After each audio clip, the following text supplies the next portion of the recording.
In early June 1944, a battalion doctor aboard one of the ships headed for Saipan warned a group of Marines about what they would face on the island. Barracuda, sea snakes, anemones, razor-toothed sharks, jagged coral, polluted water, poisonous fish, and enormous clams that close on a man like a bear trap. He went on to name the diseases and land hazards they might meet: leprosy, typhus, typhoid, dengue fever, blades of sabergrass, swarms of flies, snakes, and large lizards, and then gave strict orders. Don't eat anything growing on the island. Don't drink the water, and don't approach the islanders. He paused, looked out over the men, and asked if anyone had questions. One private finally raised his hand and asked, bluntly, why they didn't just leave Saipan to the Japanese. The doctor offered no neat answer. Because the real reason was strategic. The Japanese airbase at Aslito on Saipan's southern shore made the island priceless to U.S. planners. Positioned between Japan's home islands and the major Japanese naval base at Truk, Saipan's airfield, together with an unfinished runway at the island's northern tip and its fine harbor at Tanapag, made it a primary objective. Aslito was the main American prize. By January 1943, the combined U.S. chiefs had already seen the Marianas' value. As American forces hopped toward Japan, islands like Saipan would serve as forward bases for refueling warships and submarines, and, crucially, as staging grounds for the new long-range B-29 superfortress. From Saipan, a superfortress could reach Tokyo, about 1,500 miles, and capturing Saipan, Guam, and Tinian would bring B-29s closer to the Japanese home islands than ever before. The Marianas' proximity to Truk, which Japanese planners treated as a linchpin of their defensive perimeter, only increased their importance. Japan's leadership knew the islands were the outermost barrier, protecting the homeland, and expected an American thrust in mid-June 1944, a prediction that proved accurate. When the American assault came, there were roughly 30,000 Imperial troops on Saipan. The 43rd Division made up the bulk of the garrison. The commander assigned to organize the island's defense arrived to grim news from General Hitoshi Obata, who oversaw land forces in the Marianas. Without cement, steel reinforcements, barbed wire, lumber, and other construction materials, the troops could do little more than sit and wait. In theory, thousands of tons of supplies had been sent from Japan to strengthen the defenses, but American submarines had sunk many of the ships, and no fresh building material was coming. The defenders had to make do with what remained and hope for luck. A huge U.S. invasion fleet had put to sea for Saipan by early June. In addition to the transports carrying Marines of the 2nd and 4th Marine Divisions, the task force included battleships, cruisers, and destroyers. The Army's 27th Infantry Division was scheduled to follow. 4 of the 8 battleships in the invasion force, California, Maryland, Pennsylvania, and Tennessee, were veterans of Pearl Harbor. On the troop ships, the men sharpened bayonets, checked belts of 50 and 30 caliber ammunition, and tried to steel themselves for an island most had never heard of. On June 7th, the men received news that briefly lifted their minds from the immediate task. Allied forces had landed on the beaches of Normandy, opening Operation Overlord and beginning the liberation of Western Europe. Reactions aboard the transports ranged from quiet relief to heartfelt thanks. In some places, the bulletin announcing the landings was received with little fanfare. In others, it silenced groups as they read the terse statement. Vice Admiral Richmond K. Turner, commander of the Expeditionary Force, welcomed the news but could not afford distraction. He was preparing what would be his 5th major amphibious operation, having led previous assaults in the Central Solomons, the Gilberts, and the Marshalls, and he planned to apply everything he had learned. Turner set the attack for Saipan on June 15, 1944. The result there would set the timetable for landings on Guam and Tinian. The entire campaign was codenamed Forager. A fast carrier force under Admiral Mark A. Mitcher began a series of airstrikes against Saipan and Tinian. As Turner's ships closed, carrier aircraft, more than 200 fighters and bombers, struck both islands, and on the morning of June 11th, they accounted for over 100 Japanese planes on Saipan. Warships arrived 2 days later and pounded the island, After 48 hours of bombardment, the gunners on the ships could hardly believe anything lived under that rubble. At 5:50 a.m. on June 15th, battleships, cruisers, and destroyers began the final bombardment. 12 minutes later, Turner ordered the landing, and Chaplin's last prayers and blessings were broadcast over the transport's loudspeakers. "Most of you will return, but some of you will meet the God who made you," one voice intoned. An officer muttered to a war correspondent that the thought was unbearable. Although the planned landing time slipped, by the morning more than 700 landing craft carrying 8 battalions of the 2nd and 4th Marine Divisions headed for Saipan's western shore. At 8:44, the first wave hit Beach Red 2 and was met with fierce resistance, artillery and mortar barrages from well-prepared positions. Followed by small arms and automatic weapons fire. Anti-tank guns were sighted to cover the beach sectors. The landing force's operations officer, a Marine colonel, wrote in his report, "Off Saipan's western shore, American battleships circled and shelled inland targets, while other warships steamed across the strait to pound the island's southern tip. As the landing craft closed, the defenders opened up. Japanese coastal batteries struck the battleship Tennessee and even hit Admiral Raymond Spruance's flagship, the cruiser Indianapolis. The boats making for the beach were under heavy fire. What should have been a short 2,500-yard run felt far longer as shells burst around them, smashing some craft and sinking others, while the remainder pressed on because there was no other option. When the Marines finally left their landing craft, they ran low and flat to get off the exposed sand. Dozens of aircraft swept into strafe enemy positions as the fleet's bombardment continued. An observer later described the whole scene as a well-organized chaos. From a 30-foot observation tower north of the invasion beaches, Admiral Nemo watched the landings. Captivated by the vast array of American ships, standing nearby, an aide named Nota recorded the Admiral's remark that carrier planes had struck at least 4 of the battleships at Pearl Harbor. His tone mixed admiration with unease. After fighting their way off the beach, the Marines' first objective was the deserted village of Chalan Kanoa. Expecting flimsy bamboo and paper huts, they instead found a ring of concrete pillboxes, and 2-story strong points, many draped with flowering vines. In the village's center, they also discovered a surprising landmark, a baseball stadium with a grandstand and a regulation diamond, and adjacent to it a Buddhist temple. Captain John C. Chapin and the men of G Company, 24th Marines, 4th Marine Division, paused briefly to bathe and take on drinking water. While they were exposed, enemy mortar rounds suddenly fell among them. The unit had been so intent on clearing the pillboxes that no one noticed the tall smokestack of a sugar refinery in the distance. From that elevation, a Japanese observer was directing mortar fire. Chapin later said the company lost far more men than it should have before the spotter was located.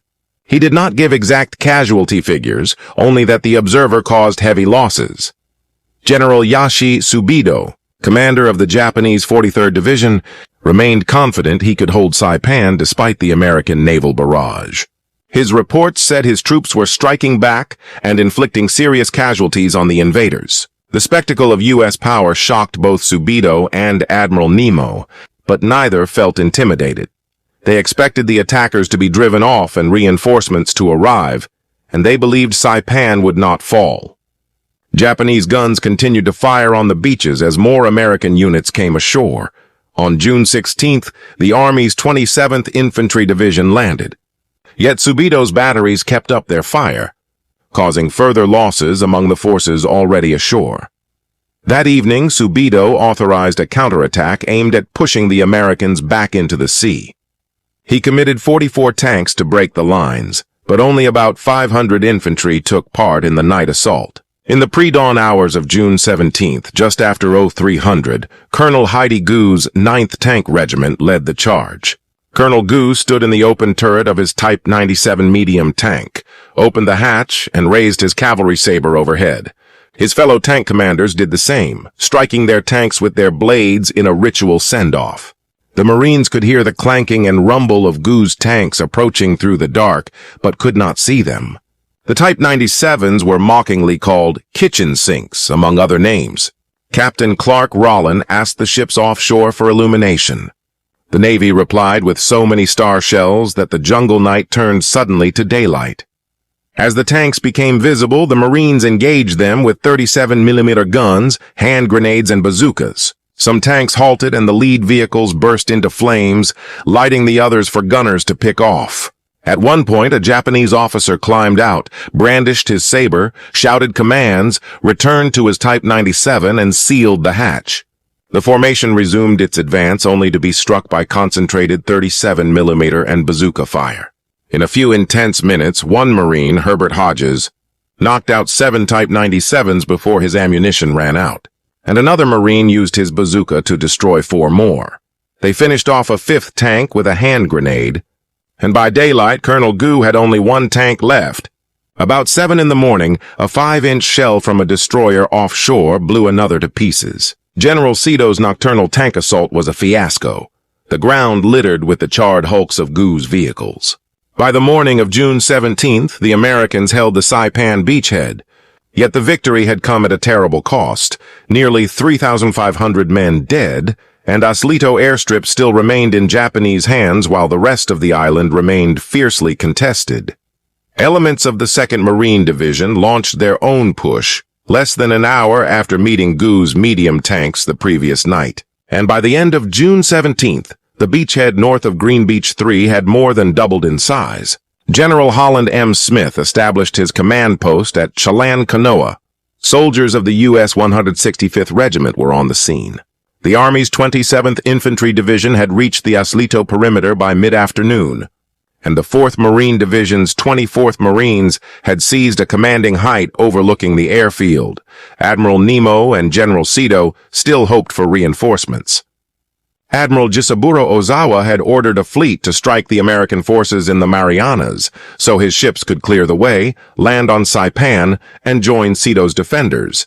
If the invaders could be isolated and starved of supplies, the Japanese expected to annihilate or capture them. On June 19th, Admiral Mark A. Mitcher's Task Force 58 engaged Ozawa's mobile fleet, and neither side predicted what followed. In the Battle of the Philippine Sea, later dubbed the Great Marianas Turkey Shoot, Japanese naval air power was shattered. Hundreds of planes were shot down, and 3 carriers were lost as Ozawa's force retired. With no friendly fleet nearby, the Japanese garrison on Saipan was left cut off. There were a few attempts to bolster the island garrison. Commanders tried repeatedly to shuttle reinforcements across the narrow Saipan Channel, but American warships kept tight watch and intercepted the efforts. 13 landing barges were used to move 2 infantry regiments from Guam, and troops were staged on the island of Rota, about a third of the way from Guam to Tinian, the closest Japanese reinforcements ever got to Saipan. They remained on Rota for the rest of the war. The naval defeat left the defenders ashore sealed off and doomed. Historian Samuel Eliot Morrison later wrote that although the Japanese defenders exacted a heavy toll, they could not alter the island's fate. A Japanese tank crewman who had not taken part in the disastrous night attack recorded in his journal that his regiment had only a dozen tanks left and vowed that, tanks or not, they would fight hand to hand. He wrote he was prepared to end his 24-year life by charging with his sword for as long as he lived. The rough, broken terrain favored the defenders.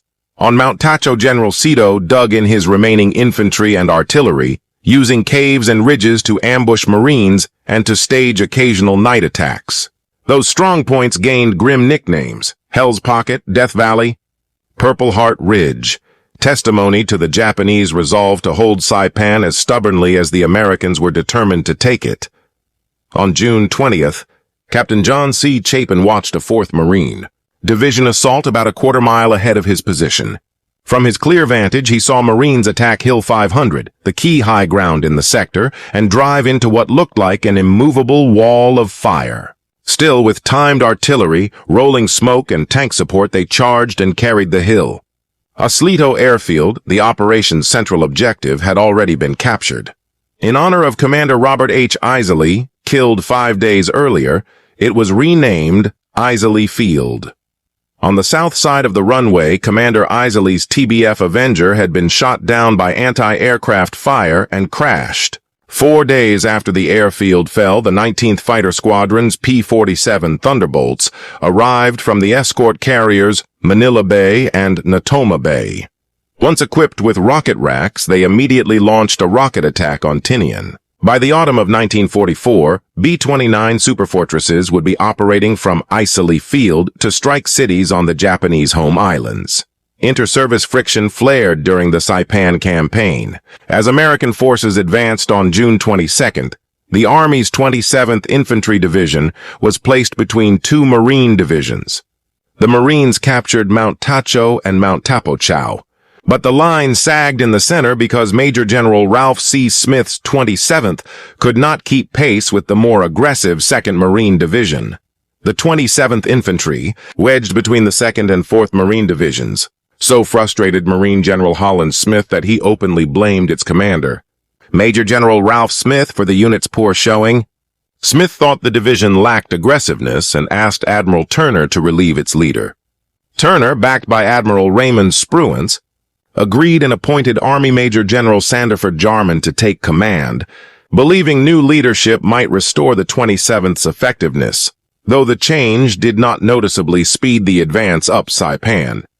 The 2nd Marine Division endured 3 days of savage, non-stop fighting and brutal Banzai assaults while the 27th struggled, hoping the island's rough ground would slow the Marines. By the 4th day, the Japanese had withdrawn into Saipan's interior, where steep slopes and cavernous terrain, ideal sniper hides and fields of fire, impeded American progress far more than the shrinking number of enemy troops.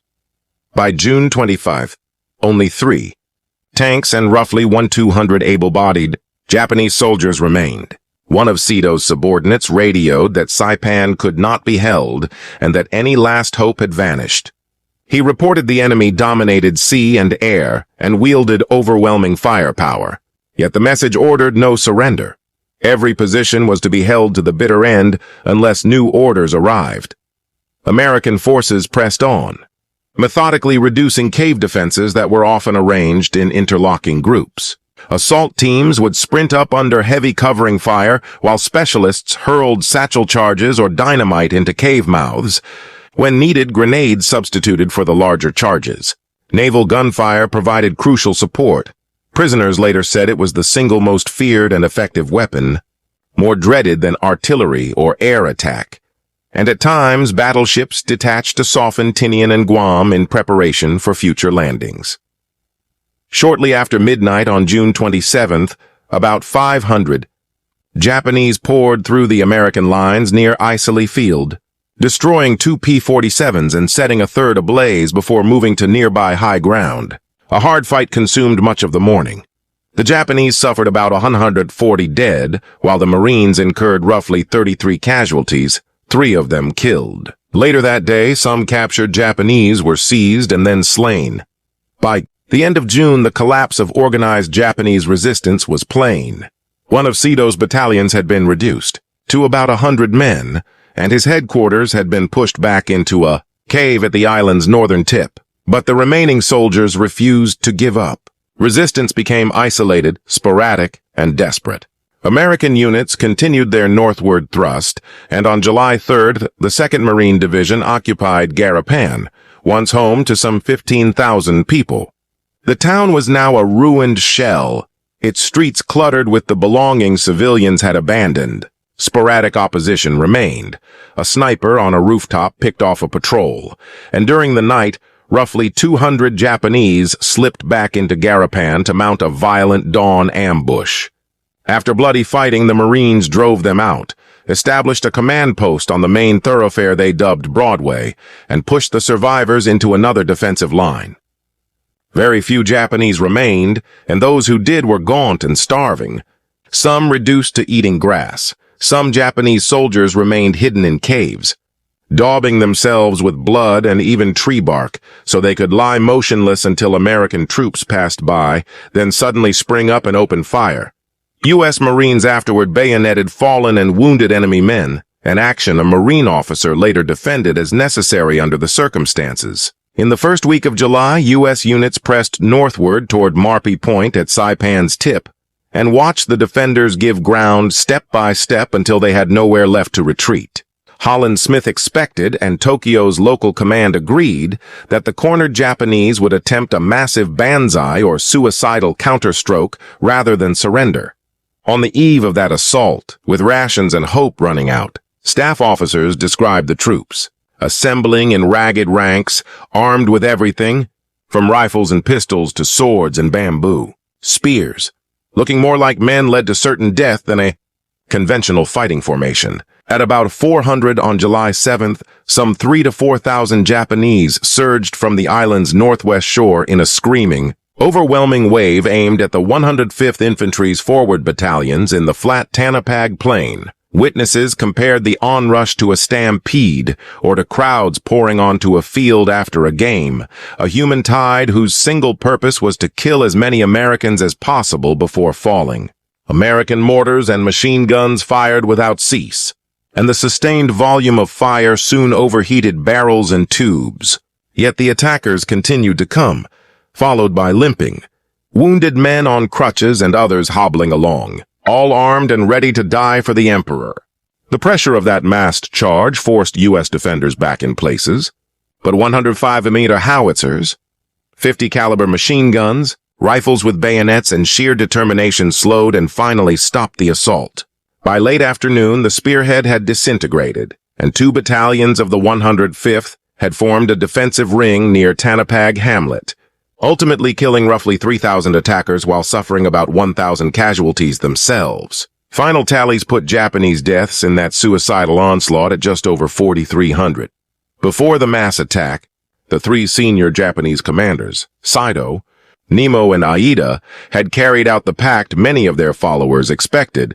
At about 10 a.m. on July 6th, their attendants ended their lives for them, reportedly shooting them in the head. Nemo had asked specifically for a Navy officer to perform the act, an end that later struck historians as a grim irony given his former prestige. The Americans launched a systematic mop-up operation the day after the Banzai charge. Holland Smith shifted much of the 27th into reserve while coordinating the 105th with elements of the 2nd and 4th Marine Divisions to clear the island's northern reaches. Smaller, desperate raids and suicide attempts continued, but were increasingly isolated and ineffective. On July 9th, Marines reached Marpy Point and 4th Division troops seized an unfinished runway at the island's far tip. And at 4:15 p.m., Admiral Turner formally declared Saipan secured. Yet pockets of resistance and sporadic violence persisted for weeks as remaining Japanese soldiers sallied from caves, sometimes at night, and as destroyers offshore provided star-shelled illumination and occasional gunfire to help infantry flush out hidden positions. The human cost extended beyond combatants. A tragic wave of civilian deaths followed the island's fall, misled by Japanese propaganda that painted Americans as murderous mutilators. Hundreds and perhaps up to 1,000 islanders chose to end their own lives rather than face capture on July 11th, while others were slain by Japanese soldiers who forbade surrender. Some civilians plunged from the steep northern cliffs. In other cases, women were forced to throw children into the sea before taking their own lives. Estimates of military suicides vary, with some placing the number as high as 5,000. Depending on the source, total Japanese dead, including those killed in battle and those who took their own lives, range between 23,000 and 24,000, while American losses are generally reported between about 3,000 and 3,500. One compilation cited by Admiral Morrison listed 16,525 killed, 3,426 missing, and 13,099 wounded in different categories, tactically and strategically. Saipan was a turning point and a bitter lesson. The island's capture isolated Japanese forces in the Marianas, allowed the Allies to prepare B-29 operations against the Japanese home islands, and demonstrated both the destructive power of combined naval, air and ground fire and the ferocious cost of overcoming a foe determined to die rather than yield. For the Americans, it was a costly victory that exposed interservice tensions, particularly between Army and Marine commanders, as units were shifted and commands changed in the heat of battle. Yet leaders like Holland Smith regarded Saipan as pivotal to the Pacific offensive. For Japan, the loss was catastrophic. To many in Tokyo, it felt as if the empire's fate had been decided on those shattered beaches and in the cliffs around Garapan. And the bitter imagery of fanatical resistance and civilian catastrophe foreshadowed the even bloodier contests that lay ahead as Allies